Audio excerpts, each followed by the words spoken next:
Hello children, welcome back to the online classes. अब हम आते हैं अपने 8th पैराग्राफ पर।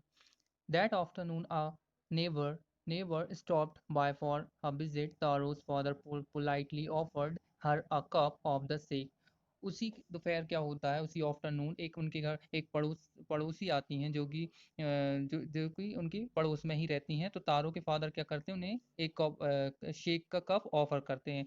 द लेडी ड्रंक, और जो लेडी है उसको पीती है greedily.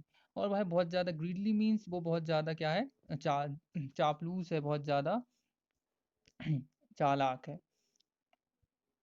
And thanked the old man, और उस ओल्ड मैन का तारो के पिता का थैंक करती है, धन्यवाद करती है। Then Taro told her the story of the magic waterfall, और तारो पूरी अपनी जितनी भी स्टोरी रहती है, तारो तो सीधा साधा रहता है, तारो अपनी जितनी भी स्टोरी रहती है जो कि उसको वाटरफॉल मिलता है जहाँ से चीख बह रहा था, तो वह पूरी उसको सुना देता है। Thanking them for the delicious drink she left in a hurry. By nightfall she had spread the story throughout the whole place, और वह इतना कह सुनकर जल्दी से उनका धन्यवाद करके वहां से निकल जाती है। और जो पूरी नाइटफॉल रात भर में जितनी भी ये पूरी स्टोरी उसने सुनी है, पूरे के पूरे गांव पर वह स्प्रेड कर देती है, फैला देती है। That evening there was a long procession of visitors to the woodcutter's house। और अब क्या हो गया, एक लॉन्ग प्रोसीजन चलने लगा था, सब एक एक करके वुडकटर्स मतलब जो तारों के घर आने लगे। Each man heard the story of the waterfall, और हर एक इंसान ने उस स्टोरी के बारे में सुना था। And took a sip of a shake, और एक एक शिप सब लोग लेने लगे उस शेक का। In less than an hour the picture was empty, और ऐसे में धीरे धीरे करके एक ही कुछ भी घंटे नहीं हो पाए थे और पिक्चर खाली हो गया था। जो घड़े का मटका था, मटके का घड़ा था, वो पूरा खाली हो गया था जिसमें शेक भरा था। Next morning Taro started for work even earlier than the morning before, और नेक्स्ट मॉर्निंग क्या हुआ, जो तारो था वह फिर से अपने वर्क पर गया। अब ही carried with him the largest picture he own, और जो कि उसका पिक्चर था वो रोज ले जाता था, तो वही उसके साथ था। For he intended first of all to go to the waterfall, अब सबसे पहले उसने सोचा कि क्यों ना वाटरफॉल पर ही जाया जाए। व्हेन उसने इंटेंडेड मीन्स प्लान, उसने प्लान बनाया होगा कि पहले क्यों ना वहीं जाया जाए। When he reached it, जब वहां पहुंचता है, he found to his great surprise all his neighbors there। अब जैसे ही वह वहां पहुंचता है तो वह बहुत ज्यादा सरप्राइज हो जाता है। वह क्या देखता है, पूरे के पूरे उसके जो पड़ोसी हैं और जो गांव वाले हैं, विलेजर्स, सब वहीं पर थे। They were carrying pitchers, jars, buckets, anything they could find to hold the magic sea। और उसने क्या देखा, सभी लोग अपने अपने हाथ में जार रखे हैं, पिचर भी रखे हैं, बकेट, बड़ी बड़ी बाल्टियां रखी हैं, और जो भी जिससे जो बना वह वहां ले गया था अपने मैजिक से भरने के लिए। Then one villager knelt knelt मतलब झुकना, knelt and held his mouth under the waterfall to drink, और एक जो विलेजर है उनमें से, जो एक गांव वाला था, उनमें से ही एक आदमी था उन पूरी भीड़ में से, तो वह झुका वाटरफॉल की तरफ। ये सब तारों छिप कर देख रहा था। अब वह झुका और उसमें थोड़ा सा मैजिक शेक पीने की कोशिश की।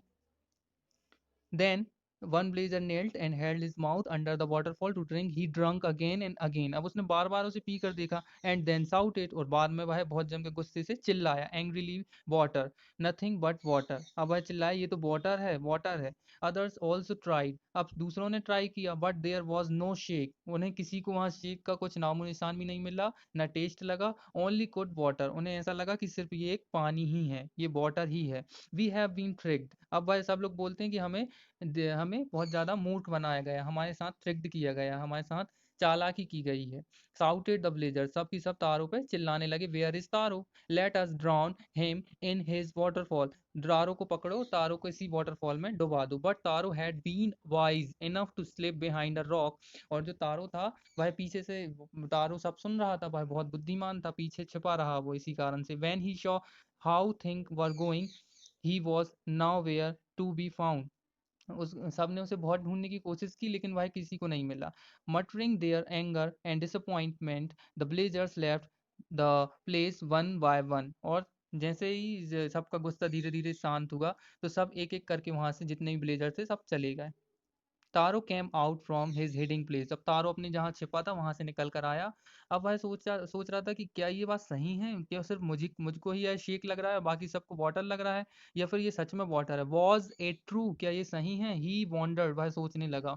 Was the sake a dream, once more he caught little liquid in his hand and put it to his lips, और उसने फिर से उसे हैंड में लेकर उसे अपने मुंह में लग कर देखा। It was the same fine shake, अब उसको पता चल गया था ये तो वही शेक का टेस्ट है जो मुझे पहले लग रहा था। To the dutiful thoughtful son the magic waterfall give the delicious sake. अब ऐसा क्यों हो रहा था? क्योंकि जो तारो था वह अपने माता पिता की सेवा करता था, इसीलिए उसको ये सब उसका ये मैजिक उसी के साथ ही हो रहा था सिर्फ। टू एवरीवन एल्स, सबको छोड़कर। To give only cold water, उन सबको सिर्फ क्या मिल रहा था? Cold water. अब हम आते हैं अपने लास्ट पैरा पर। The story of Taro and his magic waterfall reached the emperor of Japan. Emperor means शासक। तो ये जो स्टोरी है, जो सिर्फ तारो को ही उसका शेक वाटर नहीं लगता था, सिर्फ शेक मिलता था उस वाटरफॉल से, बाकी सबको पानी ही मिलता था। तो ये वाली स्टोरी कहाँ पहुंच गई? वहाँ के राजा तक, शासक तक पहुंच गई जापान के।